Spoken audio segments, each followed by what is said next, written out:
오늘 새벽에 박근혜 전 대통령이 서울구치소에 수감되었습니다. 그러니까 2016년 10월 24일 JTBC에서 최순실 태블릿 PC가 발견됐다는 보도가 나온 이후로 5개월 만에 이제 박근혜 대통령은 죄인으로 감옥에 수감된 것입니다. 그러니까 2016년 12월 9일 국회에서 탄핵이 압도적 다수로 가결이 되고, 그리고 올해 2017년 3월 10일 헌법재판소에서 인용됨으로 대통령직에서 파면이 됐습니다. 그런데 이제 오늘 2017년 3월 30일 구속 수감됨으로 말미암아 박정희와 그리고 박정희를 따르던 수많은 지지 세력들, 그리고 그것을 이어받은 박근혜와 그 지지 세력이 완전히 몰락했다는 것입니다.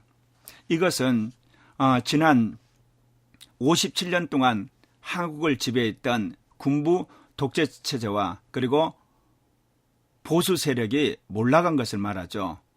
그런데 이제 또 하나의 패권 세력이 몰락해야 될 때가 왔습니다. 그건 다름 아니라 1980년 5.18 민주항쟁 이후에 이 땅에 뿌리를 내린 민주화 패권 세력입니다. 추사파 세력을 중심으로 했던 과격파들이 민주화를 빌미로 해서 이 땅에 암약을 해왔던 것이죠. 그러한 정치 세력을 대변하는 것이 오늘날 정의당이고 더 민주당 가운데 있는 과격파들입니다.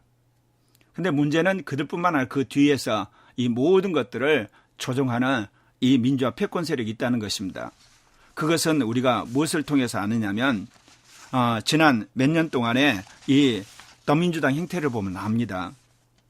더민주당이 완전히 몰락을 해서 그야말로 당마저 유지 못할 때 손학규가 나서서 보궐선거에서 승리함으로 나중에 손학규가 대표까지 됩니다. 그러나 결국 손학규가 팽당하고 퇴출고 맙니다. 나중에 대선을 앞두고는 안철수를 끌어들입니다.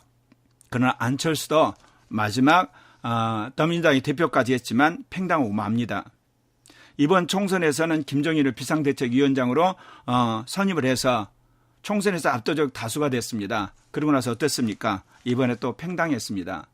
이것은 더 민주당이 민주적 정당이 아니라는 겁니다. 민주화를 미명으로 하는 패권 세력이 장악하고 있는 겁니다. 그렇기 때문에 자신들이 아쉽고 힘들고 어려울 때는 대부 인력을 충원합니다. 그래서 권력을 잡으면 다시금 팽시키는 공산당 구조로 되어 있다는 겁니다. 이것이 극명하게 나타난 것이 이번 탄핵의 와중 속에서 명확히 드러났습니다.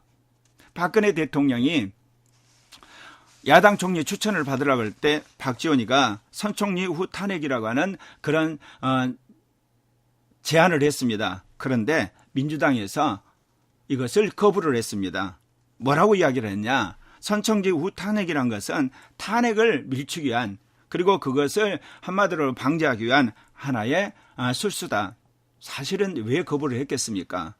결국 선 총리를 하게 되면, 중도적인 인물이 되게 되면 결국은 문재인과 더민주당 대권 가도에 걸림돌이 되기 때문에 그랬다는 것입니다. 만약 그때 선 총리 후 탄핵이라는 전략에 따라서 야당 총리를 세우고 탄핵이 진행됐더라면 지금쯤 국민들이 이렇게 고통당하는 여러 가지 문제가 일거 해결됐습니다. 위안부 합의 문제도 그러고, 국정교과서 문제도 그러고, 사드 배치 문제도 그러고, 청와대 압수수색 문제도 그러고, 특검법 연장 문제도 그러고, 그리고 그 외에 여러 가지 문제가 야당 총리에 의해서 순탄하게 해결됐을 것입니다. 물론 이런 이야기를 하면 그렇죠. 그때 야당 총리를 했으면 탄핵이 안 됐을 거라고.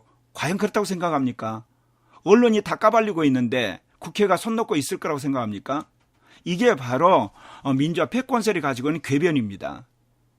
야당 총리를 했어도 박근혜는 탄핵이 되는 겁니다.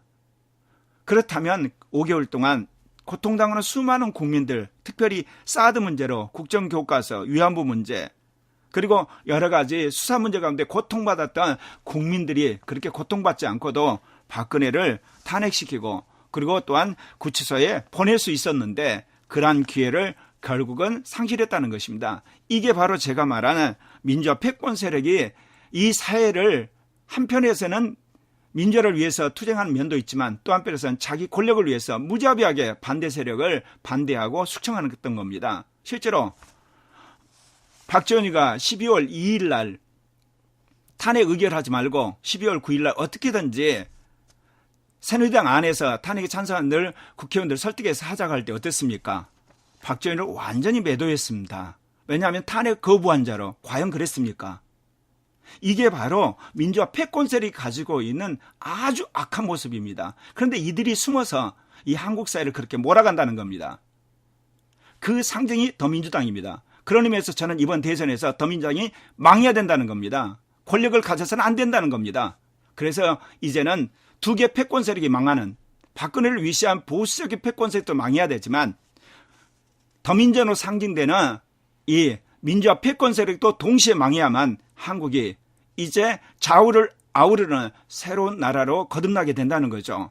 그럴 때 이제 북한에 있는 공산 독재 세력도 무너지게 되므로 평화적인 통일에 대한 기초를 낳을 수 있는 새로운 정부, 새로운 정권이 들어서야 된다는 거죠.